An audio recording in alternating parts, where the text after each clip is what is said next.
your boy playing with my boy anymore. Excuse me? Someone get that?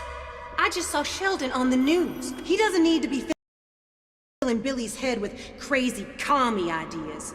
Crazier than sitting on an egg and trying to hatch it? Because I saw your precious son do that the other day. Oh, so you're spying on us. Good to know. Dorothy Callahan opened her front door and found her neighbor already yelling before she said hello. "Keep your boy away from mine," Frank Vance barked, pointing across the fence. 10-year-old Georgie sat on the porch, red-faced, holding a science fair ribbon he'd won that morning. One family called it curiosity. The other called it communism.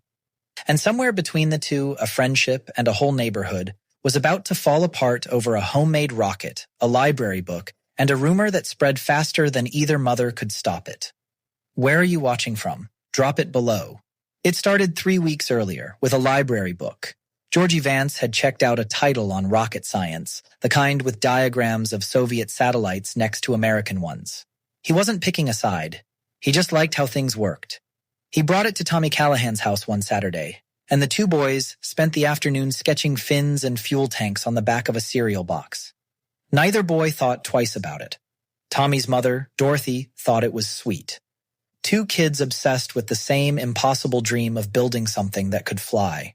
She made lemonade. She let them use the garage. She didn't read every page of the book because why would she? It was a library book. It had a stamp on it. It had passed through 100 other hands before it landed in Georgie's. But somebody saw the cover on the porch, and somebody mentioned it to somebody else.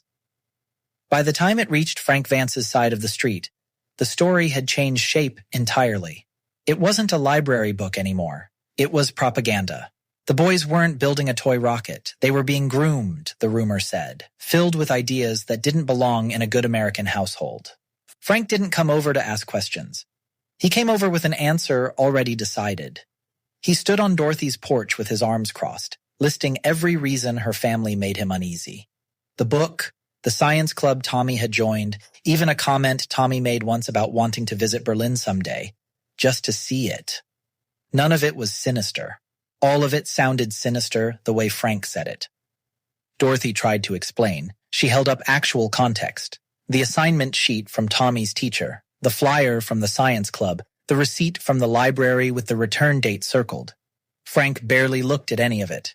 He'd already made up his mind on the walk over, and evidence wasn't going to unmake it. What stung more than the accusation was watching Georgie stand behind his father, ribbon still in hand, saying nothing.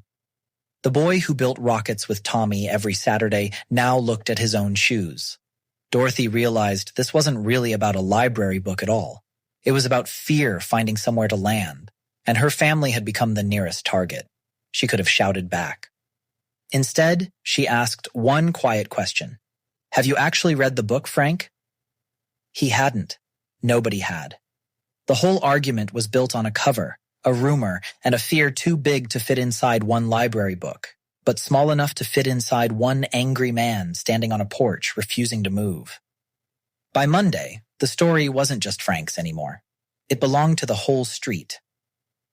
Dorothy noticed it first at the mailbox. A neighbor who normally waved just nodded instead. Then at the grocery store, where the cashier who'd known her for 6 years suddenly needed to double-check her check-cashing ID, like Dorothy might not actually be who she said she was. Nobody said the word out loud. They didn't need to. It was in the pauses. If this story is helping you see how fast fear spreads once it starts, hit subscribe, because what happens next is the part nobody expects. Tommy came home from school with a black eye. Not from Georgie. The two boys were still fine, still quietly meeting behind the shed when their parents weren't looking, but from a boy 2 grades above who'd overheard his father use the word traitor at dinner and decided to test it out on Tommy at recess. Dorothy iced his eye at the kitchen table and asked what happened. Tommy just shrugged. "They think we're not from here," he said. "But we've always been from here." That was the part that broke something loose in Dorothy. Her husband had served 4 years overseas. Her father had helped build half the houses on this street with his own hands. And now a library book about rockets had turned 3 generations of belonging into a question mark. She went to Frank's house that evening, not to fight, but to understand. She found him on his porch, alone, staring at nothing. Up close, without an audience, he looked less angry and more tired, like a man who'd been carrying something heavy for longer than 1 week. "You really think my son's a communist?" she asked. Frank didn't answer right away. "I think," he said slowly, "I don't know what I think anymore. Every night the news tells me the whole world's coming apart, and I've got a 10-year-old inside my house I can't protect from any of it. So when I saw that book," he stopped, "it felt like something I could actually do something about." Dorothy sat down on the step beside him, uninvited but not unwelcome. "It's not us you're scared of, Frank." He didn't argue. He just nodded, slow, like admitting it cost him something. For the first time in a week, nobody on that porch was yelling. But the rest of the street hadn't caught up yet, and Tommy still had a black eye to explain, a friendship to protect, and a neighborhood that wasn't ready to let the story go just because 2 parents had. The town hall meeting was Frank's wife's idea, though nobody expected it to turn into what it became. It was supposed to be routine, a discussion about the new elementary school curriculum, half the street crammed into folding chairs under fluorescent lights. But somebody brought up certain books circulating among the children, and within minutes the room split cleanly in 2, like it had been waiting for permission. A man near the back stood up first, saying the neighborhood needed to know who it was really living next to. Someone else agreed loudly. Dorothy felt her chest tighten. She hadn't planned to speak. She'd planned to sit quietly, get through it, and go home. Then Georgie stood up, 10 years old, hands shaking, holding the same library book that had started all of it. He didn't say anything grand. He just opened it to a page near the middle and read, out loud, in a voice that cracked halfway through, a paragraph about how rockets work, how thrust and gravity fight each other until one finally wins. That was it. That was the dangerous material. Physics. A 10-year-old's fascination with how things fly. The room went quiet in a different way than before. Not tense, just embarrassed. The way a room gets when it realizes it's been afraid of nothing. Frank stood up next to his son. He didn't apologize out loud, not exactly. That wasn't the kind of man he was. Instead, he said, "My son's not a communist. He's the smartest kid on this street, and I've been too scared to just be proud of that." His voice wavered on the last part. It was the most honest sentence anyone had said all night. Dorothy watched Tommy grab Georgie's hand under the folding chairs, the way kids do when the adults finally stop making things complicated. Somebody in the back muttered that this didn't change anything about the state of the world.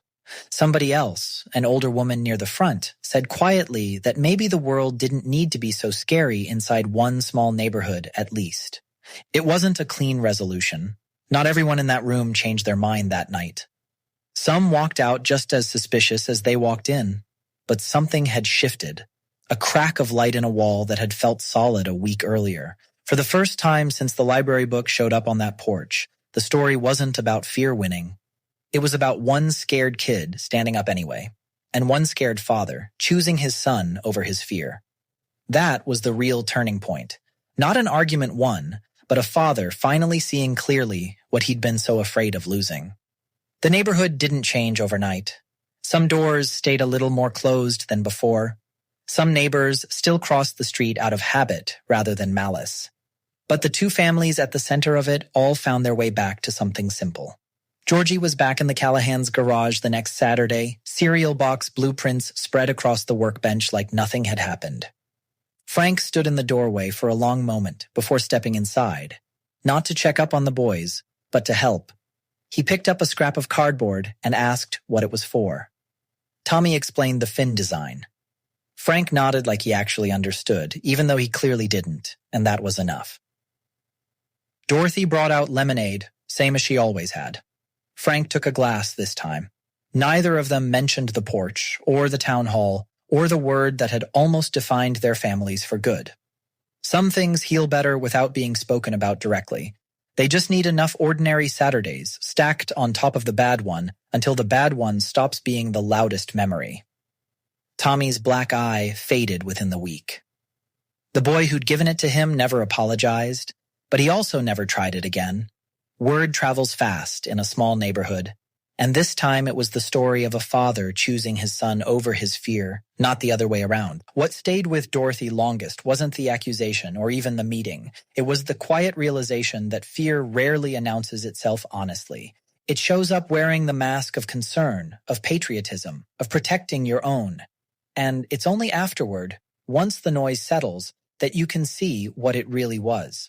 A man scared of a world he couldn't control, looking for somewhere close to home to put that fear down. Georgie eventually finished the rocket, a real one, small, made of a repurposed fire extinguisher canister and a fistful of Tommy's dad's leftover model rocket fuel. It flew maybe 60 feet before crashing into Frank's rose bushes. Frank came out yelling about his flowers, but he was smiling when he did it. Some fights are worth having. That one wasn't. Not anymore. By the end of the summer, the library book had been returned, quietly, without ceremony. But its lessons stuck around longer than the due date ever could, that the fastest way to lose a neighbor is to decide who they are before you ever bother to ask them. One library book almost tore two families apart, not because of what was in it, but because of what fear made people believe was in it. Next time something looks dangerous before you've even checked, ask first. Subscribe if you want more stories like this one.